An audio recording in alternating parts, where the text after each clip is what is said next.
Welcome to another episode. Today, I want to do a little deep dive into spiritual connections and, just the general topic of soul contracts. And want to kind of break it down into simpler steps because I think this all can be so overcomplicated, and that's really not what it is, and it can be quite simple to separate these from one another. And since I think I have misled myself in the past, I feel like it's time to tell you guys what I learned and how I learned for myself how to differentiate these contracts. So it's gonna be a spiritual deep dive, and so to begin with, I feel like what we need to know in general is that we have three different kinds of soul contracts. So there will be soulmates, which I think is really easy to understand. Then we have twin flames, and we have karmic soul contracts. And to begin with, this is just my personal knowledge. This is what I've been learning for myself. This is gathered from my own inner knowing, things I have been channeling from the divine, and then also mixed in things that I've been hearing about, things I read into. But this is just my raw knowledge that I have been gathering for the last year and have been reflecting on over the last couple of days too. And that's why I feel that's something we need to talk about, because I've been learning so many new things in the last couple of days. So but that's just the basic understanding. So I have three different kinds, and all of them are important. And that's something we really need to understand, is that there is no contract that is inherently bad. And I think that's something when you start awakening or go through your transformation journey and whatever, you truly understand that your soul came here for a reason, and that you need to learn specific things to be able to unlock specific doors, or be able to receive specific things. You need to learn about specific stuff. So I truly believe that every encounter we have, either if in the beginning it doesn't seem like it's positive, is always going to lead to a positive outcome in the end. Maybe not with a specific person, but just generally speaking, everything's leading to something positive. Because if something's not ending in the way you want it to, you might learn something very important from it that you wouldn't have learned without this specific person. But that's just in a general thing, that we're not hating on any soul contracts or contracts in general. And I'm saying we again because we're in this together now. But that's really important. No matter in what connection you are, this is really, really, really important. And I think one other thing that needs to be said before we dive into it is that whatever it is important to lean into the connection. No matter if you know yet what kind of connection it is or whatever, to be able to categorize it in these things, it's really important to lean into them.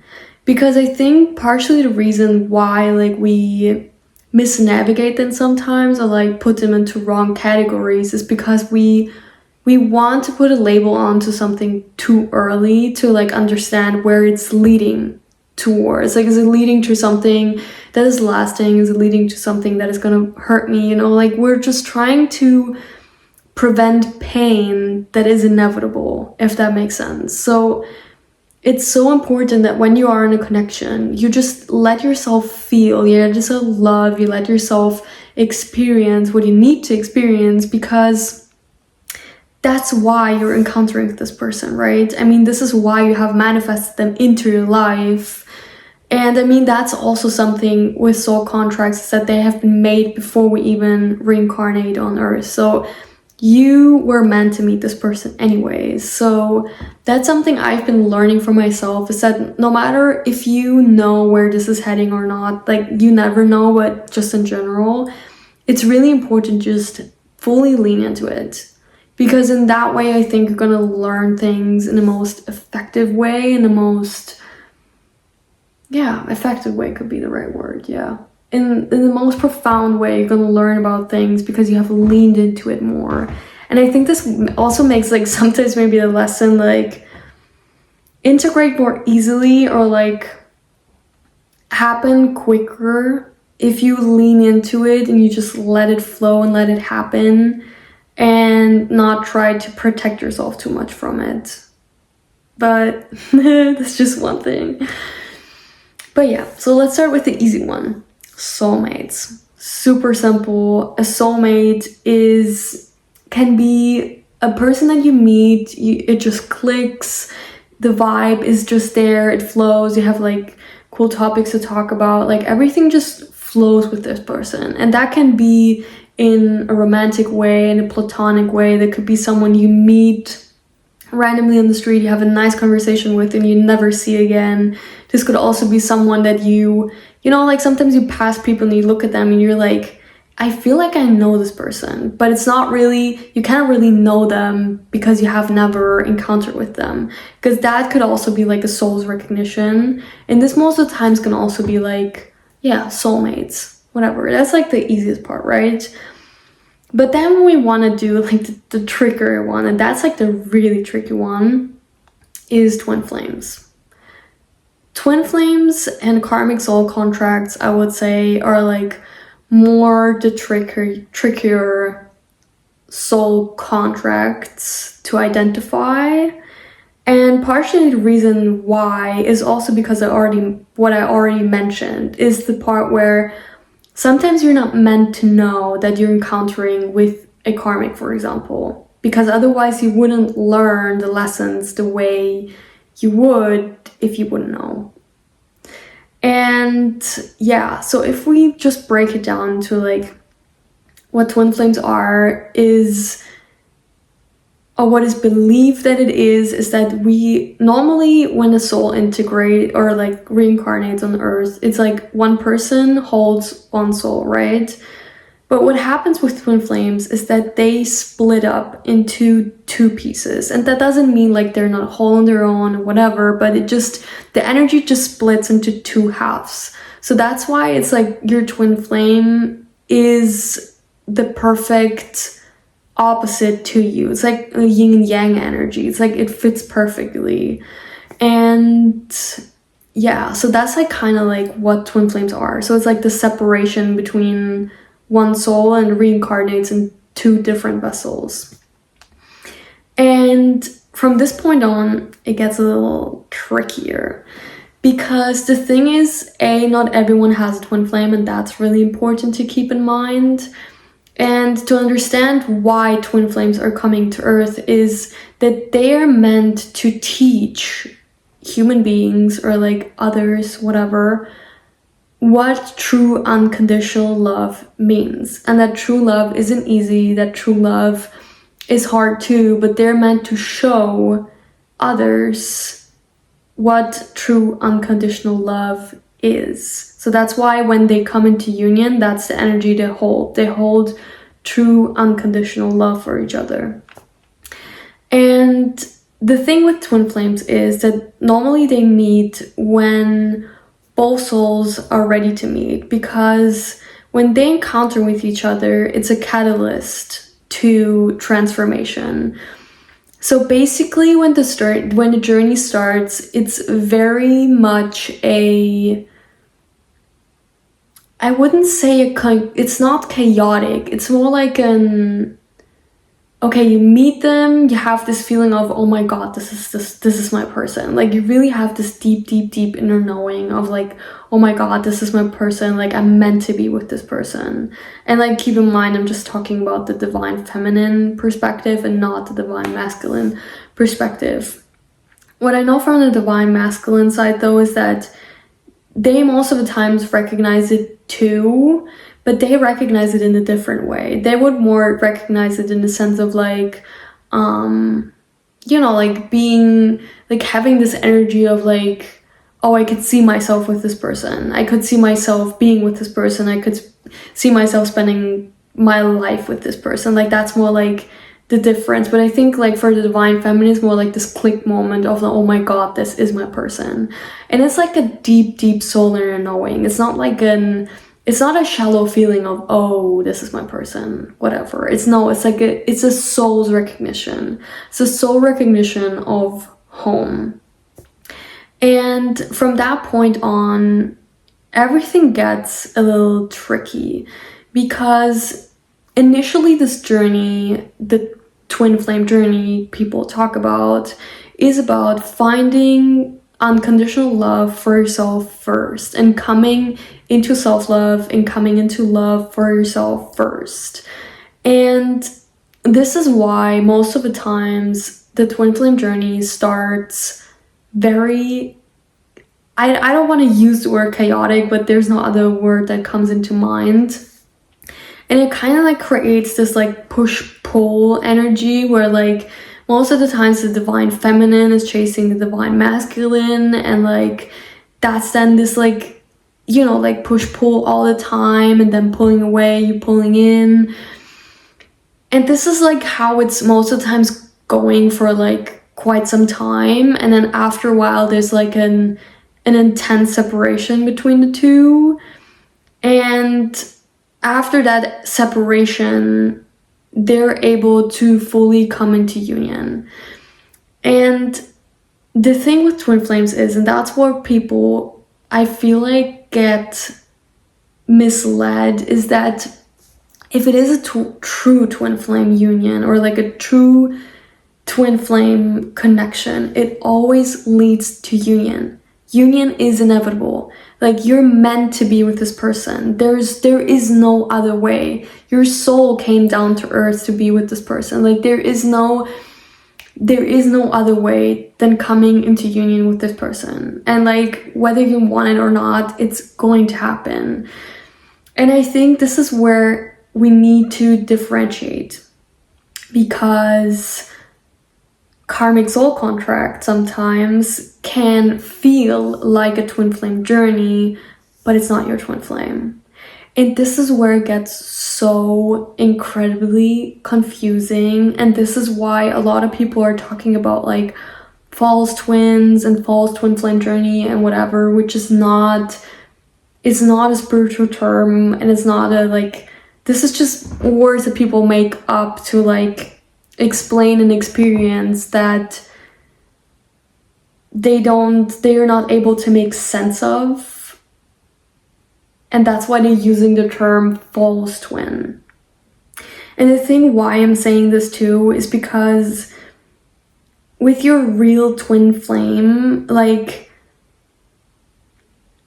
you're bound together by your soul. Like, this is such an intense connection. Like, we're talking about telepathy. We're talking about like having the same child experiences, having like feeling the physical pain of your divine counterpart. If they hurt themselves, you can feel it in your body too sometimes. Like, this is like really a bond that is like so intense that you can feel their energy. You can feel when they're sad, you can hear them, you can hear their thoughts, like even when they're far away, and you can channel their energy and these things.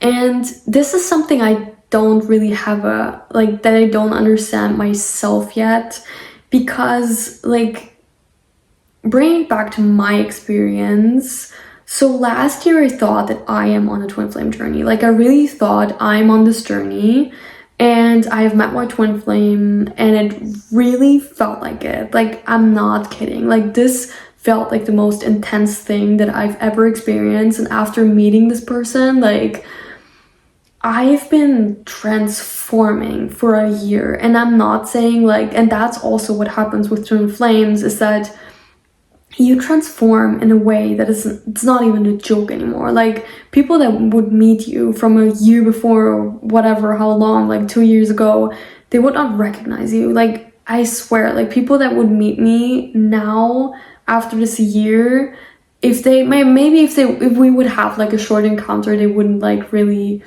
notice it, but like old friends that really truly know me, fuck yes, they wouldn't recognize me anymore. And yeah, this is what I don't fully understand yet. Because for me, for example, I don't know if I was in a twin flame journey, if I am on this journey still, or if it was just a karmic soul contract.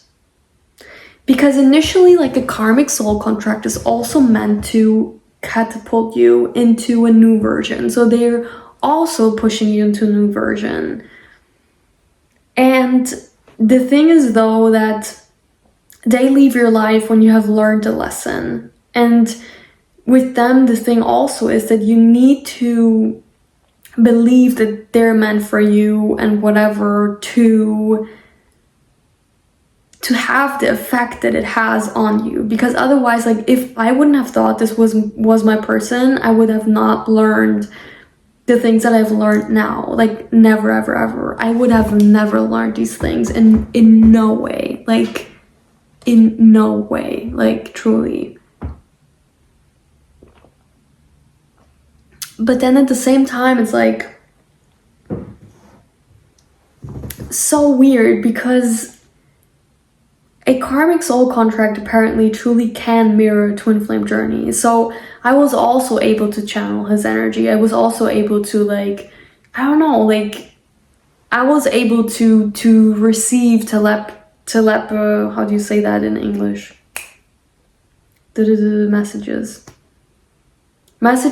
that happened over telepathy, like these things.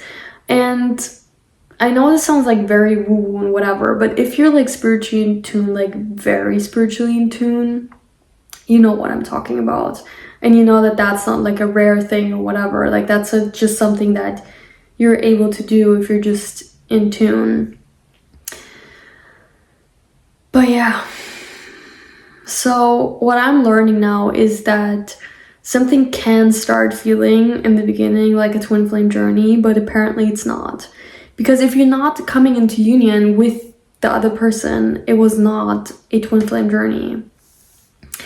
And yeah, I mean, who knows? Nobody knows how things are going to unfold. But like, at this point where I'm at right now, I wouldn't even want that person anymore. And that's why I'm like, I don't believe that he was my twin flame, truly. Like, there's something inside of me that tells me he wasn't. And the thing is, though, that apart from it all, and that's something I'm learning as well, is that maybe we don't fully need to know what kind of like soul contract it is truly.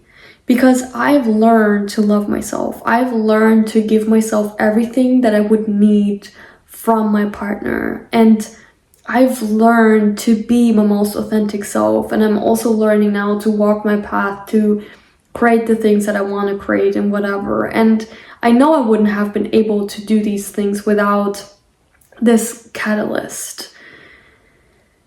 And so, yeah, maybe the hard truth of things is that there are people that are coming into our lives to like just push us into the right direction. And that's what I mean with like, no one's like truly bad, because they were helping you too, right? I mean, they were helping you to become the version that you're meant to become. They were helping you to, I don't know, to go the way that you're meant to go. And I think this is really what it is when it comes to these soul encounters and these soul contracts, is that they're coming to you in divine timing. They're coming to you in divine timing. They are coming exactly when you need them and exactly when you need to learn something, you need to grow and whatever.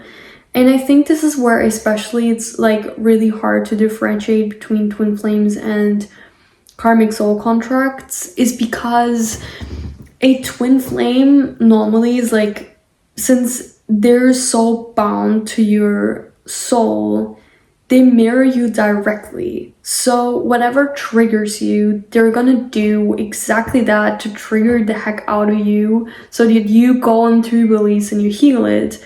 And once you have healed it in yourself, they heal too, because you're linked with each other. And every time you're healing something, they're healing something. It doesn't need to mean that it's like happening at the same time. It just means that you have set them energetically free to like heal this part too. And most of the times too, with like this journey, most of the times like a push and pull, and then like the divine masculine most of the times like separates themselves, and then through this separation they're going into deep healing. And how that is happening is most of the times in more like in waking up and realizing that they have been like messing up everything and that they need to heal, and then it's like a rapid healing, just more like a click moment. And for women, for like divine feminine, I'm not saying women because it's just energy, like divine feminine, divine masculine is just energy. So that needs to be said too. Like it's just the energy, but it doesn't matter like if it would be like 2 women, 2 men, like that doesn't matter. And yeah, so they would more have this click moment and then go into trend, like in rapid healing. But also I don't want to feed your delusion of like, you know, like it's not a toxic karmic person, your twin flame. Your twin flame truly is the essence of your soul. And once you're coming into union with yourself and you're starting like to really love yourself, to go your own path, to, you know, like coming home to yourself and realizing that you're the love of your life, that you don't need this other person, that you are what you've always been looking for, that then most of the times is the moment where union can truly happen, because you're letting it go. You're letting it go, you're not holding on to union anymore, and you're just allowing things to unfold in divine timing. And that's then why these things happen more easily and without resistance, because you're not pushing with the energy, right? Because when you're pushing something energetically, you're pushing it away. And once you let it go and you release it, it's coming in, because you're not pushing the energy against it anymore. But that's a very complex and complicated topic, and I don't even know if I phrased it in a way now that it makes any sense. Maybe it doesn't. I mean, there's like, it's so frustrating, to be honest, if you thought you have been on this journey for like so long and then realizing that probably was just a karmic soul contract. Like that is so frustrating, to be honest. And I mean, who knows what my journey looks like and how it's going to unfold and whatever, but that's why I'm just trying to bring so much awareness to like not labeling things too early, because a karmic connection can also reflect a twin flame journey. And yeah, that's, I think, just like the shitty part of it. And that even how I asked my guides so many times, but they never told me if he was my twin or not. And I think the reason is because I'm not meant to know. Like, I am not meant to know. In this state, in this point of time, I am not meant to know. Because I know we always know what we need to know in perfect divine timing. And if we don't know something, we're not meant to know it. Maybe we're not ready to know the truth. Maybe we're really not meant to know it. Who knows?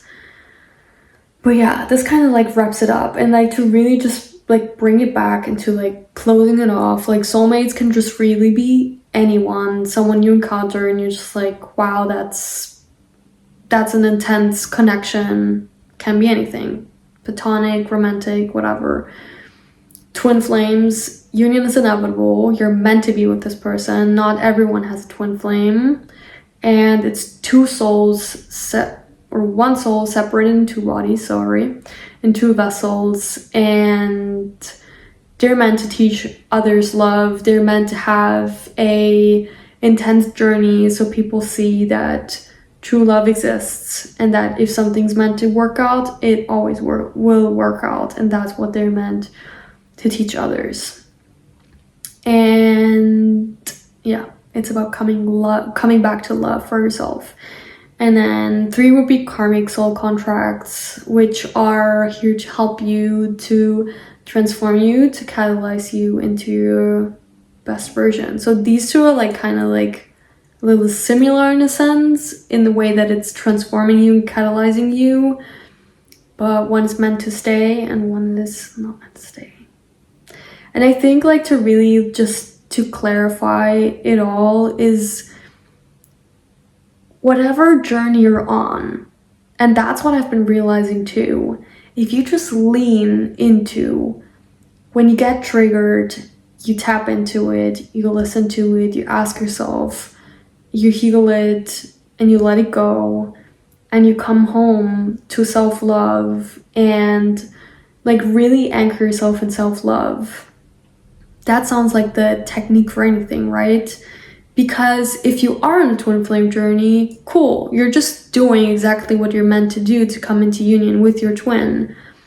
And if it's a karmic soul contract, then you're learning something anyways, and you're learning to love yourself. That's cool too, because that will help you in your next relationship too.